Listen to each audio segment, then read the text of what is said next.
Hello बेरोजगार दोस्तों। तो कैसे हैं आप लोग? आप भी बेरोजगार, मैं भी बेरोजगार और हम हो गए हैं अच्छे रिश्तेदार। करेंगे हम मेहनत साथ साथ, या तो होंगे आबाद या होंगे बर्बाद। इसी नारे के साथ करते हैं शुरुआत आज के टॉपिक की, बाइकॉट्स की थ्योरी। तो बाइकॉट्स की चाचा ने जो थ्योरी दी है वो है सोशियो कल्चरल थ्योरी, जिसमें उन्होंने बताया है सोसाइटी, कल्चर एंड लैंग्वेज कैसे हमारे डेवलपमेंट में हेल्प करते हैं। ठीक है।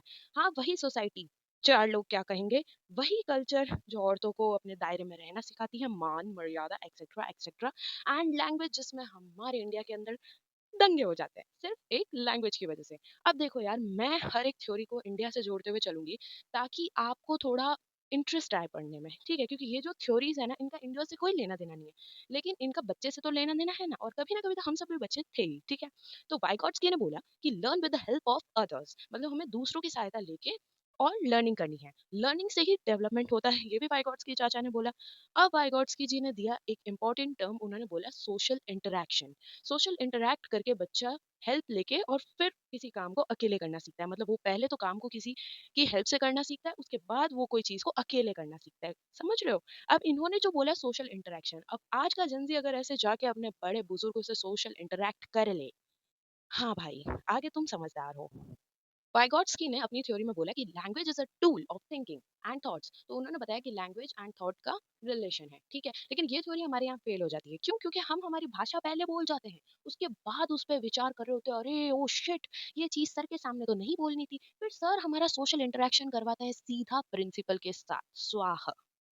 उसके बाद वाइगॉट्स्की सर ने एक टर्म दिया जिसे कहते हैं ZPD, zone of proximal development. इसका मतलब उन्होंने ये समझाया कि बच्चा जो है वो अकेले नहीं सीख सकता, उसे किसी ना किसी की मदद लेनी ही पड़ती है। मतलब बच्चा कोई भी काम अकेले नहीं कर पाएगा, आपको उसे मदद देनी ही पड़ेगी। इसका फायदा बैक बेंचर्स ने बहुत उठाया, उसने इस टर्म को बहुत ज्यादा सीरियसली ले लिया।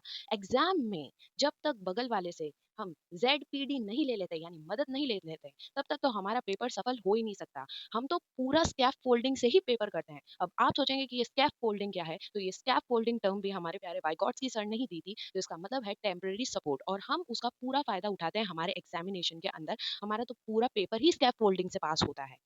उसके बाद में उन्होंने एक term the, that is more knowledgeable others. अब मोर नॉलेजेबल अदर्स क्या है कि हमारे से जो हमारे पीयर्स हैं या जो हमारी टीचर्स हैं, वो हमारे लिए क्या है, मोर नॉलेजेबल अदर्स हैं, जो कि हमारी हेल्प करते हैं। अगर हमें कुछ नहीं आता है तो वो हमें गाइड करते हैं। वाइगॉट्स्की जी ने हमें 3 स्पीच बताई, दैट इज सोशल स्पीच, मतलब कि दूसरों से कम्युनिकेट करना, दूसरों से बात करना, और उन्होंने कहा कि इसी से लर्निंग होती है। अब मैं जब किसी दूसरे इंसान से बात करने जाती हूँ तो मुझे एक ही बात सुनने को मिलती है, बहन तू लड़ क्यों रही है? मैं तो बात कर रही होती हूँ तो भी उन्हें लग रहा है कि मैं लड़ रही हूँ। मैंने अपना सोशल स्पीच बंद कर रखा है। फिर आता है प्राइवेट स्पीच, जो कि स्ट्रॉन्ग थिंकिंग बिल्डअप करता है। आप सेल्फ अलाउड खुद के बारे में बोल रहे होते हो। ठीक है, आप खुद से बोल रहे होते हो। ठीक है, तो ये होता है हमारा प्राइवेट स्पीच। फिर आता है इनर स्पीच। ठीक है, मतलब आप अंदर अपने मन में बोल रहे हो, thinking inside, self silent, mature thinking भी बोलते हैं भाई इसको। ठीक है। अब इनर स्पीच तो हम में से सब कर रहे होते हैं।